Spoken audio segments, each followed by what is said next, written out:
నమస్కారం. PS news వార్తలకు స్వాగతం.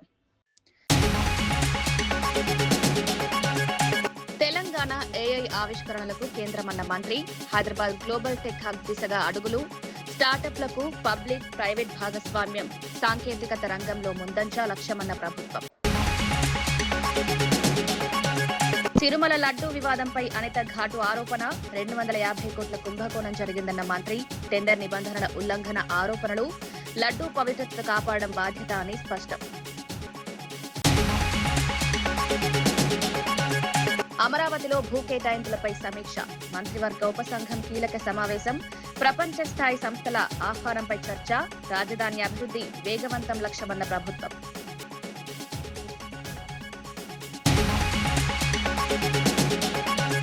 కారుమూరిపై శ్రీనివాస్ వర్మ ఘాటు హెచ్చరిక, ఎందుకు అరుస్తావు కారుమూరి అన్న కేంద్ర మంత్రి, మాటల యుద్ధంతో ముదురుతున్న రాజకీయ వేడి, బీజేపీ వైసీపీ మధ్య పెరుగుతోన్న ఉద్రిక్తత.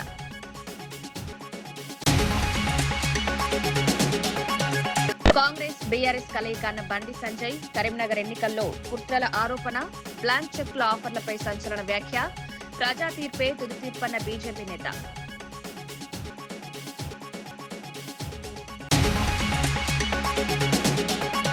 వైసీపీ మాజీ మంత్రి కారుమూరి నాగేశ్వరరావుపై కేంద్ర మంత్రి భూపతిరాజు శ్రీనివాస్ వర్మ తీవ్ర వ్యాఖ్యలు చేశారు.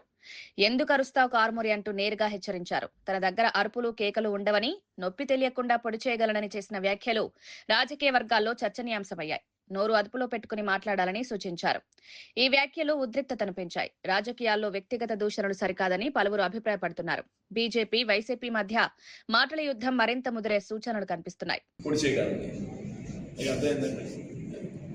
ఆయన ఊళ్ళో ఆయన సంబంధం లేదని అడుగుతున్నాను. అంటే గోమాతను రక్షించడం ఆర్ఎస్ఎస్ కార్యకర్త, బీజేపీ కార్యకర్త పనేనా అంటారు. ఆయన చెప్పండి దయచేసి. ఆయన 2 సార్లు, ఒకసారి అక్కడ ఎమ్మెల్యే చేశారు, 2 సార్లు ఒకసారి రైట్. నా దృష్టికి విషయం తీసుకొచ్చారు, నేను ఆ విషయం మీద దృష్టి కేంద్రీకరిస్తాను. ఒప్పైన సూచన వచ్చింది కాబట్టి అందులో వాస్తవాలు తెలుసుకుంటాను. కాబట్టి న్యాయమైనటువంటి సూచన కానీ గౌరవప్రదమైనటువంటి సలహా కానీ ఇస్తే స్వీకరిస్తాం. తప్పనిసరిగా ఏదైతే విషయం నా దృష్టికి వచ్చిందో దాని మీద పరిశీలన చేయాలి. గోమాతను రక్షించడం అనేది వేళ అందరికీ చెప్తున్నా, భారతీయ జనతా పార్టీ పని మాత్రమే కాదు, ఆర్ఎస్ఎస్ పని మాత్రమే కాదు, మనందరి యొక్క కనీస బాధ్యత. మరి ఆయన నియోజకవర్గంలో అంత పెద్ద ఎత్తున గోమాతను వధిస్తూ ఉంటే ఆయన ఇవ్వాటి వరకు నేను ఎక్కడో తిరుపతి లడ్డు గురించి మాట్లాడితే ఆయన గుర్తొచ్చిందా? మరి ఏం చేశాడు ఆయన? నాడు తిరుపతిలో లడ్డు గురించి మాట్లాడితే ఆ లడ్డు గురించి మాట్లాడకల్లా ఎక్కడెక్కడ గోమాత అంటారు. ఏంటో నాకే నువ్వు ఏకసే ఉంది అసలు సుతా మొదలు లేకుండా మాట్లాడితే నువ్వు ఎవడైతే ఇచ్చావో ఏం బాబా ఓలీ బాబా వాడికి నువ్వు అన్ని లక్షల టన్నులు నెయ్యి ఆర్డర్ ఇచ్చి ఆ ఓలీ బాబాకి అసలు డైరీ లేదు, నెయ్యి ఉత్పత్తి లేదు, ఒక్క కేజీ ప్రొడక్షన్ లేదు. పోనీ ఎక్కడన్నా సేకరించి ఈయన డైరీ లేదు, ఎక్కడన్నా సేకరించి నెయ్యి సప్లై చేస్తానంటే 1 లీటర్ ఎక్కడ సేకరించలేదు. మీకు అర్థమైందండి? 1 లీటర్ ఎక్కడ సేకరించాలి. అన్నీ కూడా అంటే ఇంకా తిరుపతి సబ్జెక్టు మేము క్లోజ్ చేయాలనుకున్నాను. ఎందుకంటే ఇది యావత్ హిందూ జాతి, ప్రపంచంలో ఉన్నటువంటి హిందూ జాతి యొక్క సెంటిమెంటల్ ఇష్యూ.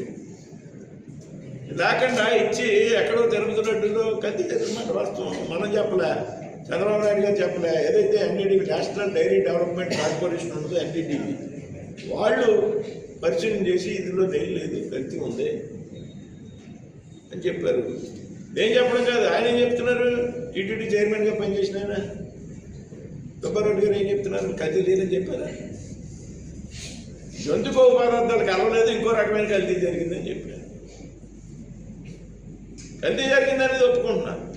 కాబట్టి తిరుపతి లడ్డు గురించి జరిగింది యావత్ హిందూ జాతి యొక్క మనోభావాన్ని దెబ్బతీసేటువంటి విషయం. ఇవన్నీ కూడా ఒక సక్రమైనటువంటి మార్గంలో పెట్టేటువంటి ప్రయత్నం చేస్తున్నాం. ఇప్పుడు నేను తిరుపతి లడ్డు గురించి మాట్లాడితే ఇక్కడ ఎక్కడో గోవును చంపేస్తున్నారంటే నెయ్యి కరువు వచ్చిందంట, అందుకు నెయ్యి కలిపేస్తున్నారంటే ఏమని అర్థం?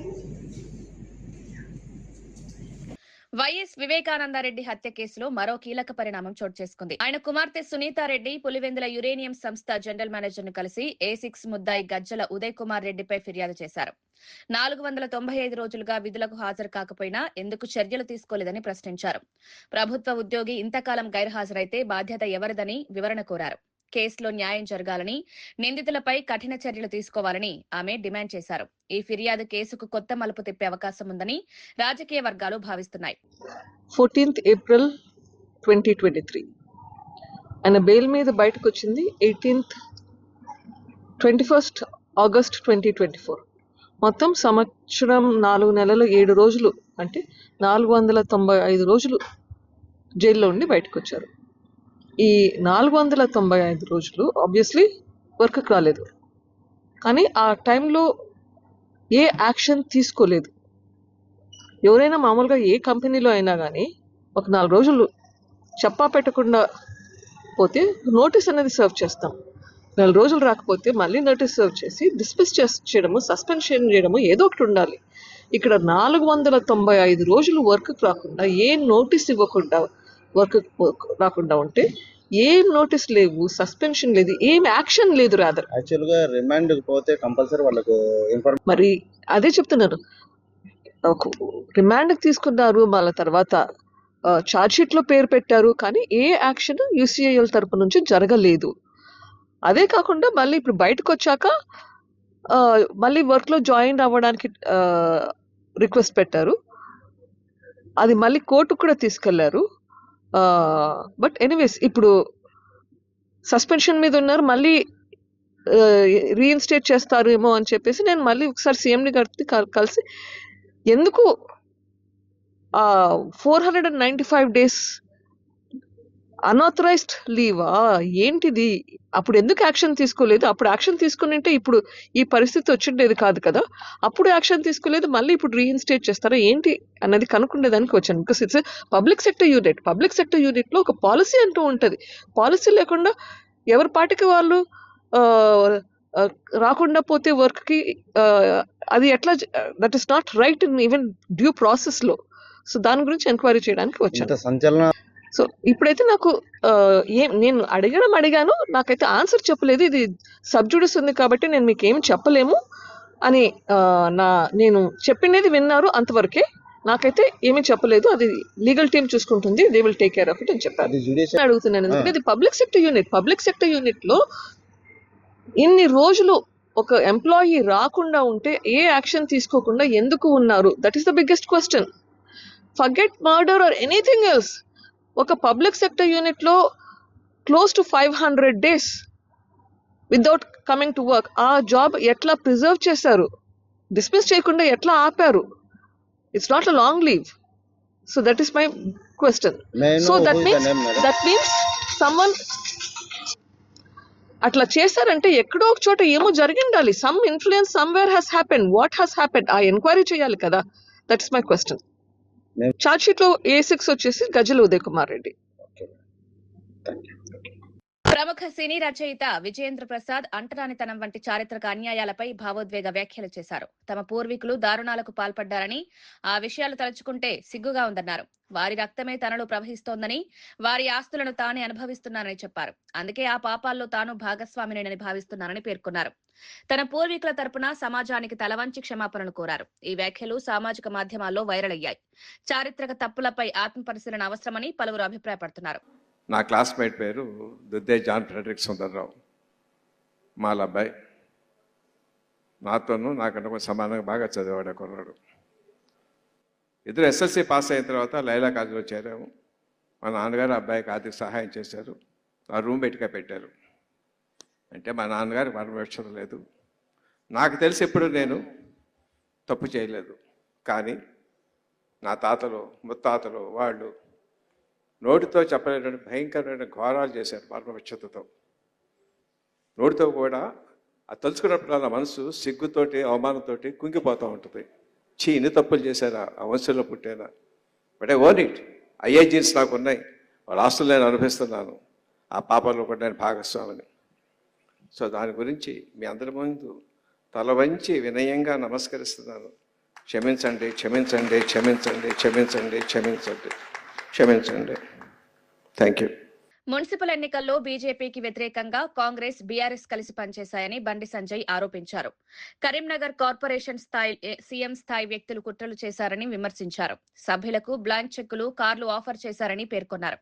అయినప్పటికీ ప్రజలు కాంగ్రెస్ బీఆర్ఎస్ కు చెంప చెల్లుమనిపించారన్నారు.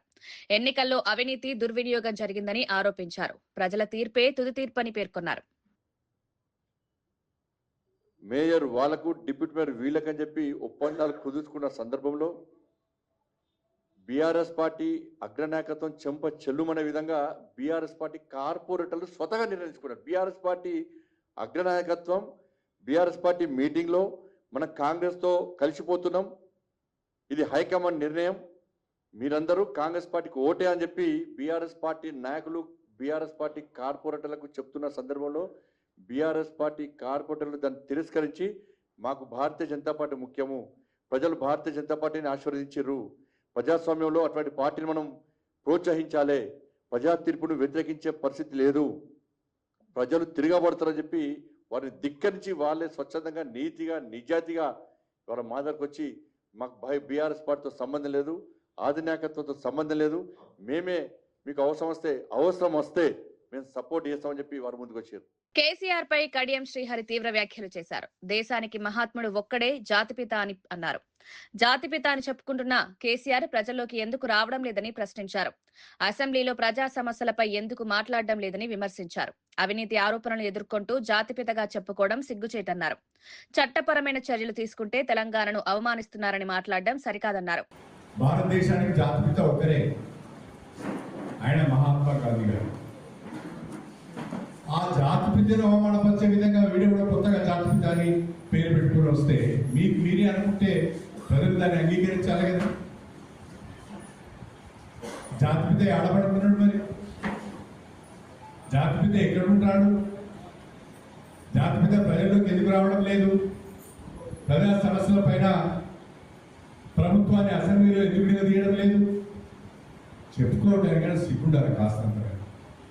అనేక అవకతవకలు చేసి అనేక కుంభకోణాల్లో ఇరుక్కొని ప్రభుత్వంలో ఉన్నప్పుడు కన్ను మిన్ను కానకుండా అవినీతి అక్రమాలకు పాల్పడి తెలంగాణ వనరులను దోపిడీ చేసి వేల ఎకరాల భూములను సొంతం చేసుకొని బ్రహ్మాండమైన ఫామ్ హౌస్లు కట్టుకొని ప్యాలెస్లు కట్టుకొని వేల కోట్ల రూపాయల ఆస్తులు చెమటోడికి సంపాదించాలి. మరేమో మొత్తం తెలంగాణను దివాలా వేయించి లక్షల కోట్ల అప్పులు చేసి కూలిపోయే కాళేశ్వరం కట్టి బ్రహ్మాండంగా ఆస్తులను కూడబెట్టుకొని అధికారాన్ని ఆ కుటుంబానికి పరిమితం చేసుకొని కుటుంబంలో ఉన్న ప్రతి ఒక్కడి వాళ్ళ కేసులలో ఇరుక్కుంటే మీరు చేసిన అవినీతి అక్రమాల పైన ప్రభుత్వ పరంగా చట్టపరంగా చర్యలు తీసుకుంటుంటే తెలంగాణను అవమానిస్తున్నారు, తెలంగాణ ఉద్యమకారులను అవమానిస్తున్నారు, తెలంగాణకు పోరాటం చేసిన కేసీఆర్ను అవమానిస్తున్నారు అని మాట్లాడుతున్నారు. తెలంగాణ మున్సిపల్ ఎన్నికల్లో కాంగ్రెస్, బీజేపీ నాయకులు పోలీసులను దుర్భాషలాడిన చర్యలు తీసుకోలేదని హరీష్ రావు ఆరోపించారు. జగ్గారెడ్డి, ధర్మపురి అరవింద్ డ్యూటీలో ఉన్న పోలీసులను తిట్టి పోలింగ్ కేంద్రాల్లోకి వెళ్లారన్నారు. అయినప్పటికీ అరెస్టులు చేయలేదని విమర్శించారు. సిర్పూర్, కాగజ్ నగర్ లో కాంగ్రెస్, బీజేపీ కలయికను ప్రజలు చూశారన్నారు. కేతనపల్లి మున్సిపల్ చైర్మన్ ఎన్నికపై గవర్నర్ సమీక్ష చేపట్టి రాజ్యాంగ విరుద్ధంగా వ్యవహరించిన అధికారులపై చర్యలు తీసుకోవాలని డిమాండ్ చేశారు. మహిళా కౌన్సిలర్లపై దాడులు జరిగినా ఎన్నికల కమిషన్ స్పందించలేదని ఆవేదన వ్యక్తం చేశారు. డ్యూటీలో ఉన్న పోలీస్ అధికారులను పట్టుకొని కాంగ్రెస్, బీజేపీ నాయకులు అడ్డగోలుగా బూతులు తిట్టినా, డ్యూటీలో ఉన్న నియమ నిబంధనలు ఉల్లంఘించి 100 మీటర్ల లోపలికి వెళ్లినా ఈ రోజు వరకు కాంగ్రెస్ నాయకులు అరెస్ట్ గారు, బీజేపీ నాయకులు అరెస్ట్ గారు. రాష్ట్రం చూసింది, రాష్ట్ర ప్రజలు చూశారు. ఆ బీజేపీ కాంగ్రెస్ నాయకులు అరెస్ట్ గారు అంటే బీజేపీ కాంగ్రెస్ నాయకుల మధ్య మైత్రి ఇవాళ స్పష్టంగా కనబడతా ఉంది. ఇదే జిల్లాలో సిర్పూర్, కాగజ్ నగర్ లో బీజేపీ కాంగ్రెస్ల కలయిక ఇవాళ ఈ రాష్ట్ర ప్రజలు చూస్తా ఉన్నారు. నేను ఈ సందర్భంగా గవర్నర్ గారిని కోరుతా ఉన్నా, గవర్నర్ గారు దయచేసి మీరైనా జోక్యం చేసుకోండి, ప్రజాస్వామ్యాన్ని కాపాడండి, రాజ్యాంగబద్ధంగా వ్యవహరించని అధికారుల మీద చర్యలు తీసుకోండి. క్యాతన్పల్లి ఇన్సిడెంట్ మీద గవర్నర్ గారు వెంటనే ఒక రిపోర్టు తెప్పించుకోవాలని, ఈ తప్పు చేసిన అధికారుల మీద, ఎన్నికల కమిషన్ మీద మీరు రివ్యూ చేయాలని చెప్పి కూడా మేము కోరుతా ఉన్నాం. అసలు ఎన్నికల కమిషన్ చోద్యం చూస్తూ ఉందా నేను అడుగుతా ఉన్నా. అరే లైవ్ కెమెరాలో క్యాతన్పల్లిలో మా మహిళా కౌన్సిలర్ల మీద కాంగ్రెస్ కౌన్సిలర్లు దుర్మార్గంగా వ్యవహరిస్తూ ఉంటే మరి ఎన్నికల కమిషన్ ఏం చేస్తూ ఉంది అని నేను అడుగుతా ఉన్నా. జనగాంలో మా మహిళా కౌన్సిలర్ చెయ్యెత్తితే కాంగ్రెస్ కౌన్సిలర్లు చెయ్యిబట్టి కిందికి లాగుతూ ఉంటే మరి లైవ్ స్ట్రీమ్ చూస్తున్నటువంటి ఎన్నికల కమిషన్ నిద్రపోతుందా అని నేను అడుగుతా ఉన్నా. మరి ఎన్నికల కమిషనే పని చేయకపోతే ఇంకా ఎన్నికలు పెట్టి ఏం లాభము, ఇంకా ప్రజాస్వామ్యంలో ఏం విలువలు ఉన్నాయని అడుగుతా ఉన్నా. వినాశకాలే విపరీత బుద్ధి అంటారు. ఇవాళ కాంగ్రెస్ పార్టీ ఇవాళ వినాశకాలం దాపురించి ఈ రకమైనటువంటి చర్యలకు దిగుతా ఉంది. కాంగ్రెస్ పార్టీ దీనికి తగిన మూల్యం చెల్లించుకోక తప్పదు. కడియం శ్రీహరి చేసిన వ్యాఖ్యలపై బీఆర్ఎస్ ఎమ్మెల్యే కేపీ వివేకానంద తీవ్రంగా స్పందించారు. కడియం తన హోదాకు మించి మాట్లాడుతున్నారని హెచ్చరించారు. కేసీఆర్ ఎప్పుడూ ఆత్మగౌరవాన్ని తాకట్టు పెట్టి పదవుల కోసం పాకులాడలేదని స్పష్టం చేశారు. తెలంగాణ కోసం కేసీఆర్ 13 సంవత్సరాలు నిరంతరం పోరాడాడని ఇదే కడియం గతంలో చెప్పారని గుర్తు చేశారు. ఇప్పుడు అదే వ్యక్తిపై విమర్శలు చేయడం సరైంది కాదన్నారు. రాజకీయ భిన్నాభిప్రాయాలు ఉండొచ్చు గానీ వ్యక్తిగత విమర్శలు తగవని సూచించారు. తెలంగాణ రాష్ట్ర ఆవిర్భావంలో కేసీఆర్ పాత్రను ప్రజలు ఎప్పటికీ గుర్తుంచుకుంటారని చెప్పారు. కడియం వ్యాఖ్యలు రాజకీయ ప్రయోజనాల కోసం పనిచేస్తున్నవేనని విమర్శించారు. పదవుల కోసానికి పాకుపడలేదు కేసీఆర్ గారు. నువ్వు మాట్లాడేటప్పుడు జాగ్రత్తగా మాట్లాడాలని చెప్పేసి నేను కడియం శ్రీహరి గారిని హెచ్చరిస్తా ఉన్నాను. తెలంగాణ రాష్ట్రాన్ని 13 సంవత్సరాలు తెలంగాణ ప్రాంతంలో ఉన్నటువంటి అందరిని కూడా జాగృతం చేసి అన్ని వర్గాల ప్రజల్ని, అందరి కూడా ఉద్యోగస్తుల్ని, అదేవిధంగా కవులని, కళాకారులని అందరూ కూడా అన్ని పార్టీల వారు కూడా తాటిపైకి తీసుకొచ్చి 13 సంవత్సరాలు నిర్విరామంగా ఉద్యమం చేపట్టి తన ప్రాణాన్ని సైతం లెక్క చేయకుండా ప్రాణ త్యాగానికైనా సిద్ధపడి తెలంగాణ రాష్ట్రాన్ని సాధించిన నాయకుడు కేసీఆర్ గారని చెప్పి పదే పదే అన్నావు. నువ్వు కాదా కడియం శ్రీహరి గారు నేను ప్రశ్నిస్తా ఉన్నాను. ఈరోజు ఆ రోజు దేవుడుగా ఉన్నటువంటి కేసీఆర్ గారు ఈరోజు నీకు చిన్నగా కనపడుతున్నాడా? దీనికి ప్రజల్లో ఏ ముఖం పెట్టుకొని మాట్లాడుతున్నావు అని చెప్పేసి నేను కడియం శ్రీహరి గారిని ప్రశ్నిస్తా ఉన్నాను. తెలంగాణ అంటేనే కేసీఆర్, కేసీఆర్ అంటేనే తెలంగాణ. మర్చిపోయినావా కడియం శ్రీహరి గారు అని చెప్పేసి నేను అడుగుతా ఉన్నాను. తెలంగాణ జాతిపిత బరోబర్ తెలంగాణ రాష్ట్రానికి అన్ని వర్గాల ప్రజలు, కులాలు, మతాలు ప్రతి ఒక్కరు కూడా గుండె కత్తుకున్నటువంటి నాయకుడు, ప్రతి ఒక్కరు గుండెల్లో ఉన్న నాయకుడు కేసీఆర్ గారు. చిన్న పిల్లవాడి నుంచి పండు ముసలి వారికి కూడా గుండెల్లో పెట్టుకుని చూసుకునే నాయకుడు కేసీఆర్ గారు. తెలంగాణ అంటేనే కేసీఆర్, కేసీఆర్ అంటేనే తెలంగాణ అనే సంగతి గుర్తు తెచ్చుకోవాలని చెప్పేసి కూడా కడియం శ్రీహరి గారిని అడుగుతా ఉన్నాను. ఎస్, బరాబర్ ఈ తెలంగాణ జాతి అంతా కూడా కేసీఆర్ గారు వెంబడే ఉంటుంది. ఈ యొక్క ఎన్నికల్లో గెలుపు ఓటలు మామూలే. అధికారం ఉంటుంది, పోతుంది. నీ లేక అధికారం ఉంటే లేక లేకుండా మాట్లాడే నాయకుడు కేసీఆర్ గారు కాదు అని చెప్పేసి ఒకసారి గుర్తు చేసుకో కడియం శ్రీహరి. తెలంగాణ కృత్రిమ మేధ ఆవిష్కరణలకు ప్రధాన వేదికగా మారుతోందని ఐటీ మంత్రి శ్రీధర్ బాబు తెలిపారు. అమెరికా టెక్ దిగ్గజ సంస్థలతో కలిసి పబ్లిక్ ప్రైవేట్ భాగస్వామ్యాన్ని రాష్ట్ర ప్రభుత్వం ప్రోత్సహిస్తుందని పేర్కొన్నారు. స్టార్టప్లు, ఇన్నోవేషన్ సెంటర్లు, రీసెర్చ్ ల్యాబ్లతో ఏర్పాటుతో యువతకు కొత్త అవకాశాలు కల్పిస్తున్నామన్నారు. హైదరాబాద్ ను గ్లోబల్ టెక్నాలజీ హబ్ గా తీర్చిదిద్దే దిశగా అడుగులు వేస్తున్నామని తెలిపారు. కృత్రిమ మేధా రంగంలో పెట్టుబడులు పెడితే ఉపాధి అవకాశాలు విస్తరించనున్నాయని అభిప్రాయపడ్డారు. సాంకేతిక రంగంలో తెలంగాణ ముందంజలో నిలవాలన్నదే ప్రభుత్వ లక్ష్యమని స్పష్టం చేశారు.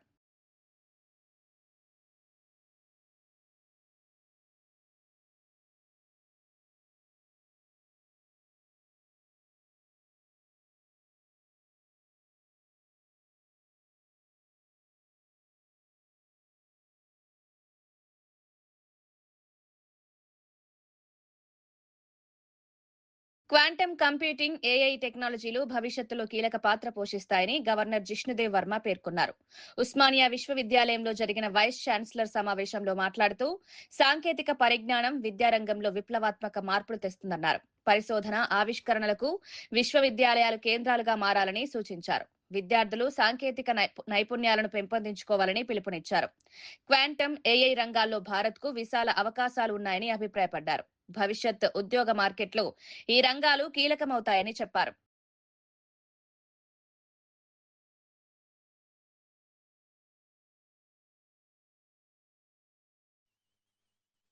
And I strongly believe that artificial intelligence and quantum technologies can revolutionize research, governance and learning methodologies across universities. However, technological advancement must remain human-centric. No matter how technocentric it has to be, but that human-centric part has to be there. And that's why the Prime Minister has called it Manav, a technology that will serve humanity. So it should be guided by ethics, inclusivity.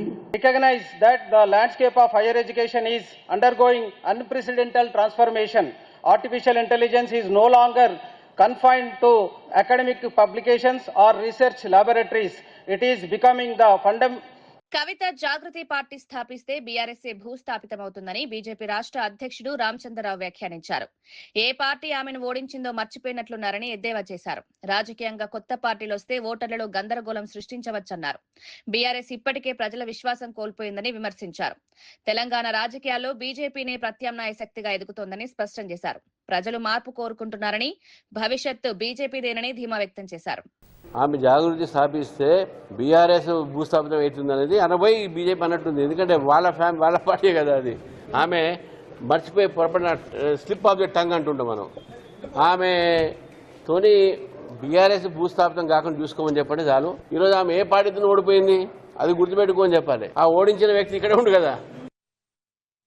Andhra Pradesh హోంమంత్రి వంగలపూడి అనిత తిరుమల లడ్డూ కల్తీ వ్యవహారంపై YCP అధినేత జగన్మోహన్ రెడ్డిపై తీవ్ర ఆరోపణలు చేశారు. గత ప్రభుత్వ కాలంలో సుమారు 250 కోట్ల కుంభకోణం జరిగిందని పేర్కొన్నారు. టెండర్ నిబంధనలు ఉల్లంఘించి రసాయనాలతో కలిపిన సింథటిక్ నెయ్యి వినియోగానికి అవకాశం కల్పించాలని ఆరోపించారు.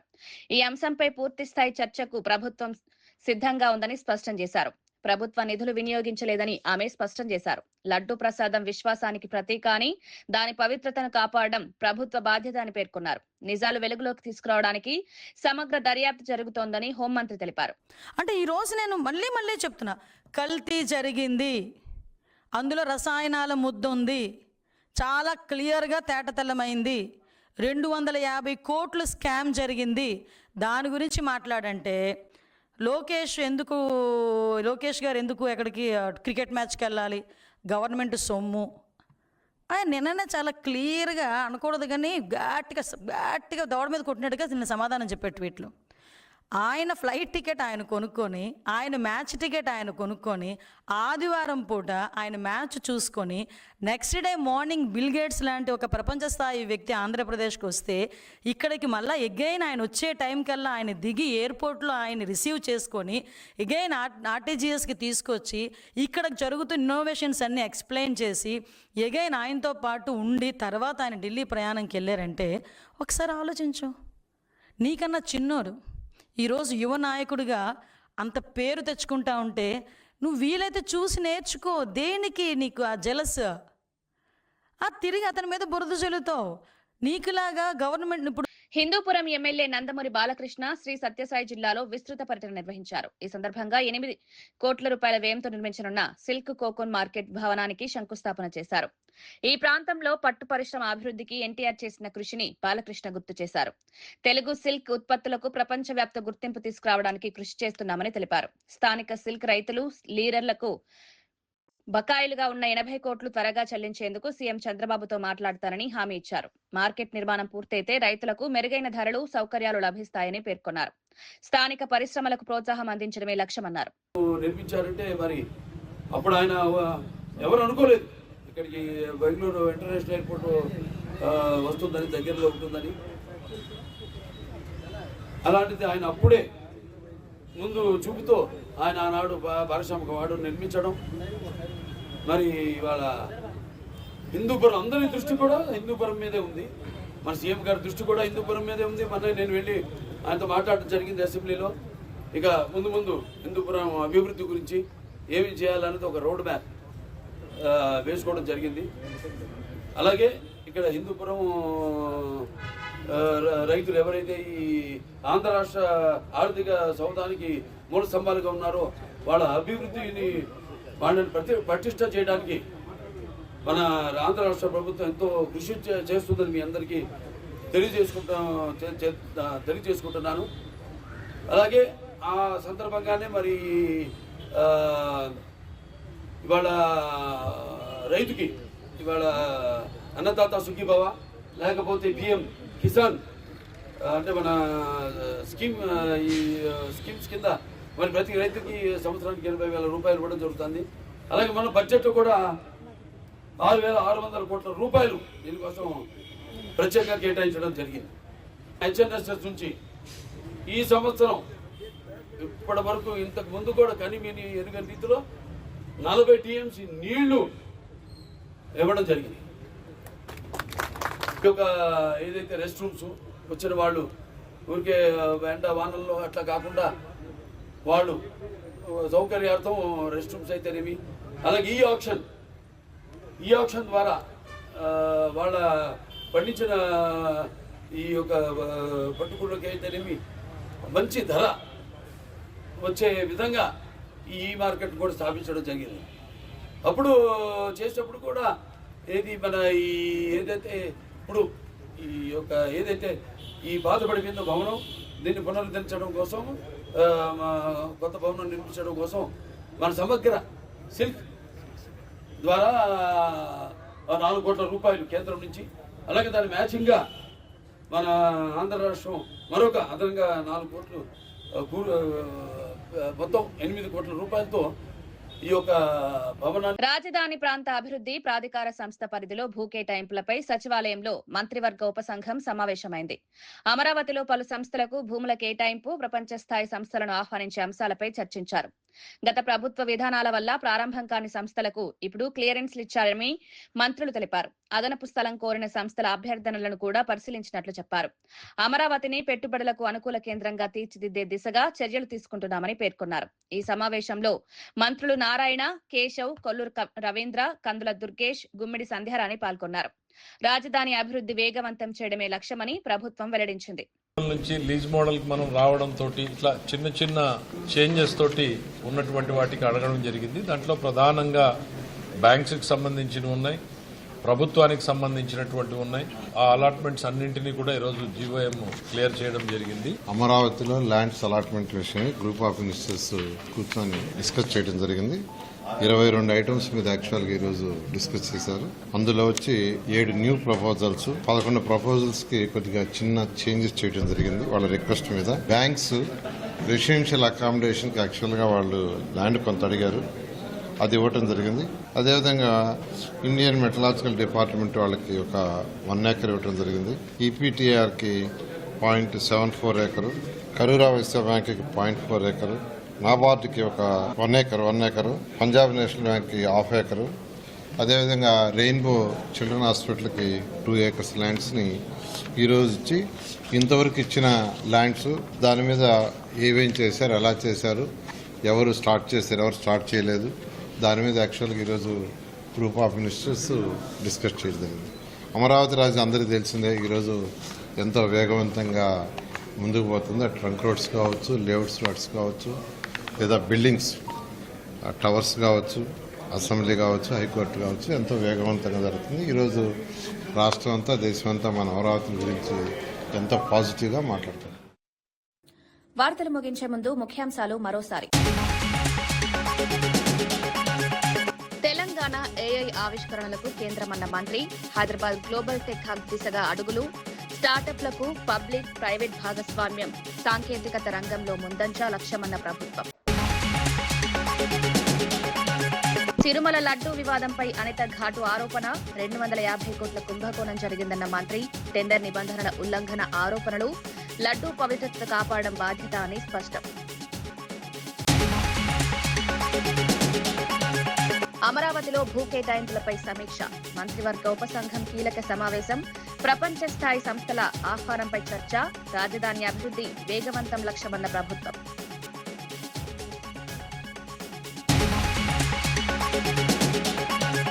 కారుమూరిపై శ్రీనివాస్ వర్మ ఘాటు హెచ్చరిక, ఎందుకు అరుస్తావు కారుమూరి అన్న కేంద్ర మంత్రి, మాటల యుద్ధంతో ముదురుతున్న రాజకీయ వేడి, బీజేపీ వైసీపీ మధ్య పెరుగుతోన్న ఉద్రిక్తత.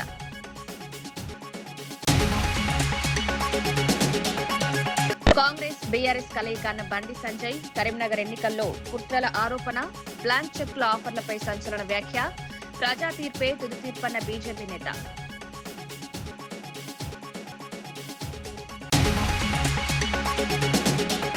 ఇవి ఈనాటి వార్తా విశేషాలు. మరో బులెటిన్లో మళ్ళీ కలుద్దాం. నమస్కారం.